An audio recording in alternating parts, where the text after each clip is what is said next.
Qui in Val Maira fervono i preparativi di MOT, Maira Città Trail, la gara dei tempi diversi, che si terrà dal 5 all'8 ottobre proprio in tutta la Valle Maira, con un grosso anello da cima a fondo.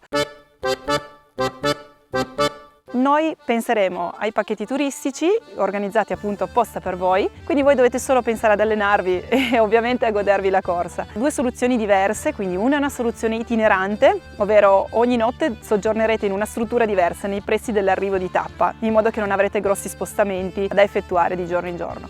L'altra soluzione è con struttura fissa, cioè dormirete tutte le 4 notti in un'unica struttura. Abbiamo pensato ovviamente anche agli accompagnatori, quindi se avrete degli accompagnatori potranno soggiornare insieme a voi e godersi la gara, insomma l'evento insieme a voi, con accompagnamenti, degli intrattenimenti pensati apposta per loro. Se andate sul nostro sito mairocittantrail.it, alla sezione info, trovate appunto la pagina pacchetti turistici, dove potete trovare tutte le informazioni e la presentazione dei pacchetti, e la sezione di invio del form di richiesta, così noi lo riceveremo, io e i miei colleghi vi risponderemo con tutte le informazioni.